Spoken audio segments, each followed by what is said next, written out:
Hey, what's up folks, how's it going? This is Watch. Hope you guys are all doing well, and today we're going to be taking a look at the new Samsung Galaxy Watch 3. We've been testing this thing out for a while now, and it pretty much looks exactly the same as the original Galaxy Watch that came out a few years ago. In fact, it really hasn't changed since the Galaxy Gear lineup of watches that were kind of the first generation smartwatches available from Samsung. Now that being said, the last smartwatch Samsung came out with was the Galaxy Active 2, which for some unknown reason didn't have the physical rotating dial at the front face of the watch, which in my opinion is the best part about using any of these Samsung smartwatches in the first place.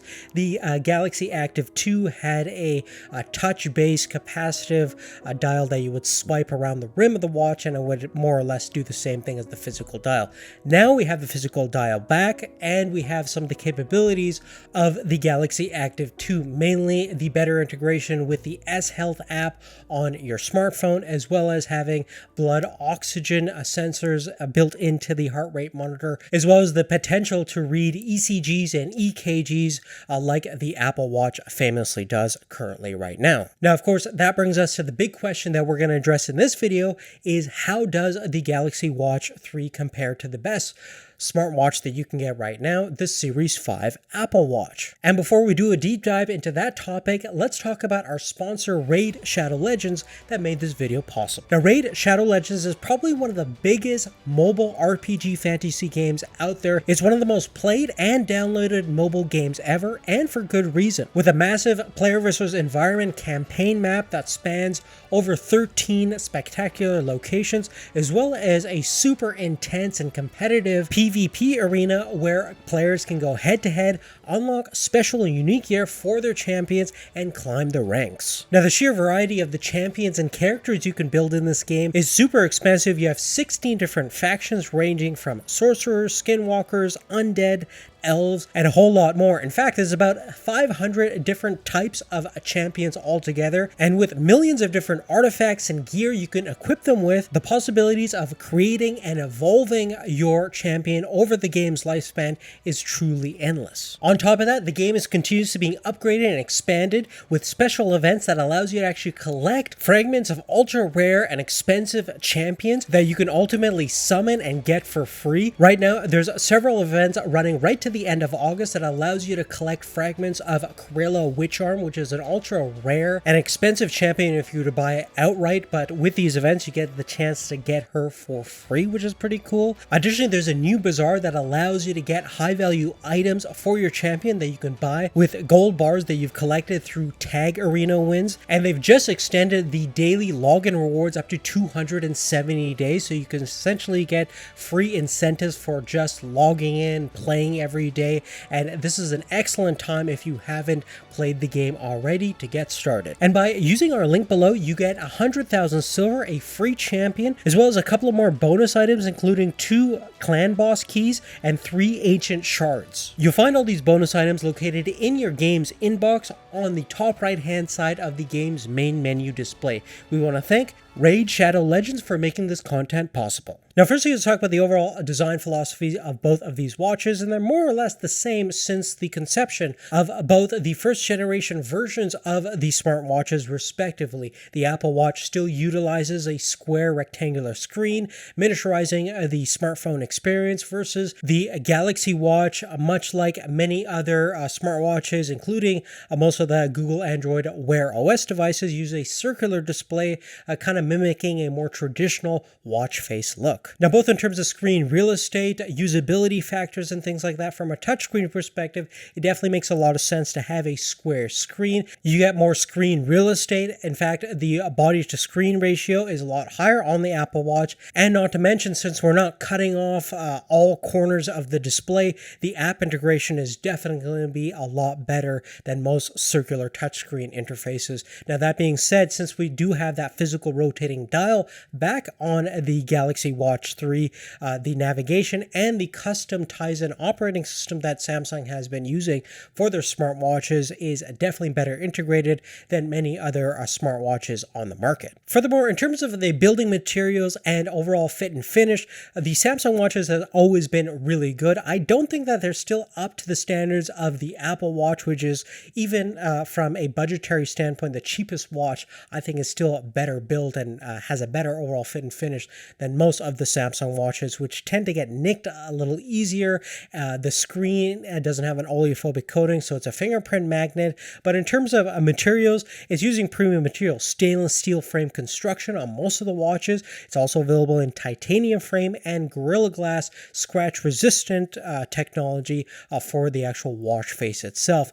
Apple has definitely more options in terms of building materials. You can get it in aluminum recycled material, stainless steel, as well as titanium, and a couple of other variants of those materials. The glass is ion strengthened oleophobic, very good in terms of repelling off most of your fingerprints for a while. Eventually that coating does come out and it becomes a fingerprint magnet like every touchscreen, but generally better than the Samsung watch.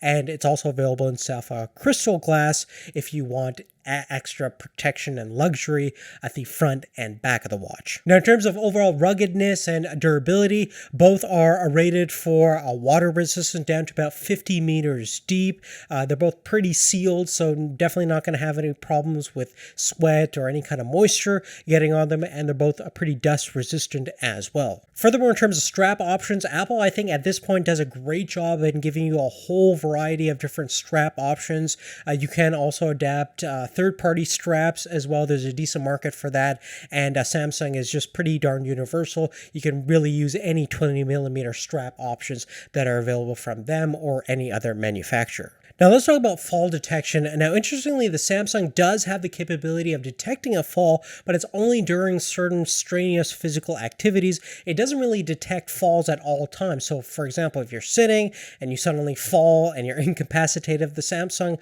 watch really doesn't know any better, versus the Apple Watch is actively monitoring your movements pretty much 24/7, and it can actually initiate an emergency call in an event where you suddenly fall down or incapacitated. It'll monitor whether you're moving after the fall. If it detects no movement from you, it will then initiate the emergency call. So in terms of fall detection, the Samsung Watch does have the capabilities, but it's pretty limited compared to the capabilities of the Apple Watch. Now, one Achilles heel on the Apple Watch is that it still doesn't have any sleep detection built in. I'm sure it's coming on a new watchOS update, as well as probably on the new Series 6 coming up. But this is where the Samsung Galaxy Watch 3 has a slight advantage. We have multiple stages of sleep monitoring, evaluating the different levels of sleep that you're in throughout the night, as well as rapid eye movement or REM sleep cycles that will track your recovery. It'll give you a sleep score. Now, I didn't get a chance to test this because I really can't sleep with anything on my wrist. So for me personally, sleep tracking on a smartwatch is kind of pointless. I think there's better solutions out there for sleep monitoring.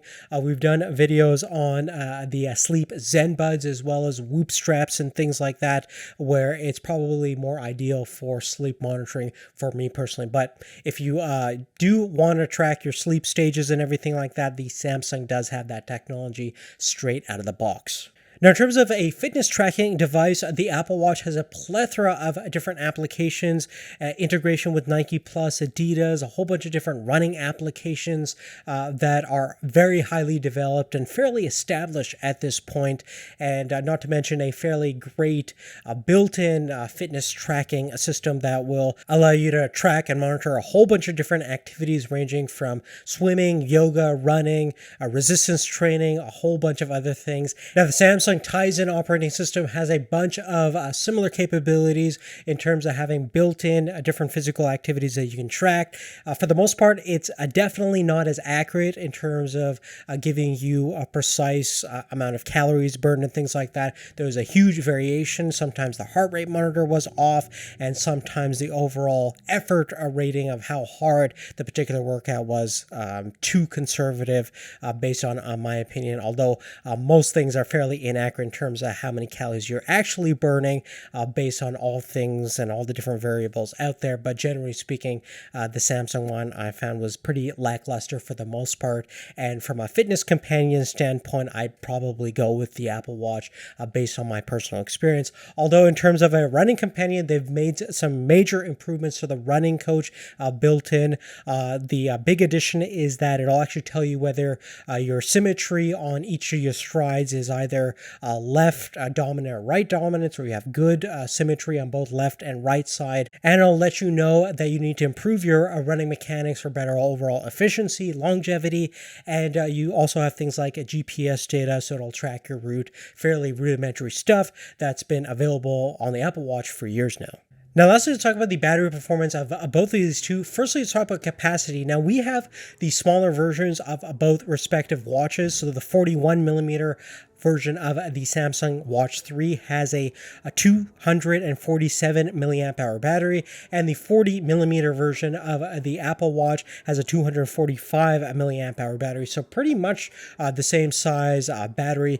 For the most part, both can definitely last throughout the day. And if you use the always on display on the Samsung Galaxy Watch with the brightness cranked up, you're definitely going to struggle to get a day and maybe a day and a half at best. Generally speaking, with the Apple Watch, I can certainly manage 2 days thanks to the fact that it does have a variable refresh on the display itself. So when it knows it's not being used, or when you're glancing at it but nothing's being really processed to a high regard, it'll actually step down the refresh rate of the display, saving a tremendous amount of battery life, and the overall efficiency of the internals are definitely better as well. Now, both watches have a built-in Qi wireless charging enabled, so you can use any wireless charging pad that's Qi compatible, including the reverse wireless charging capabilities that many of the latest generation smartphones from Samsung offer. Now, in conclusion, I still think that the Apple Watch Series 5 is heads and shoulders beyond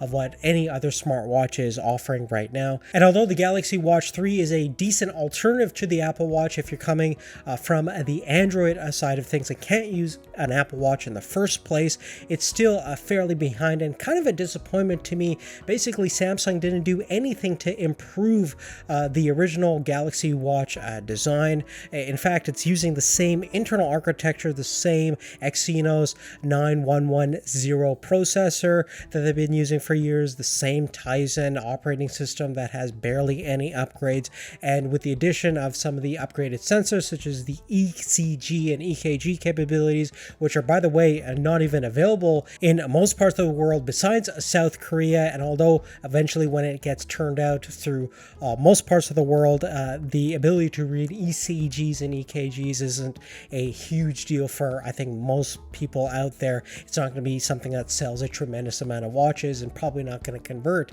Apple Watch users to the Samsung side. But besides that, guys, that's really it. Definitely love to hear your thoughts on what you think of the Samsung Galaxy Watch 3.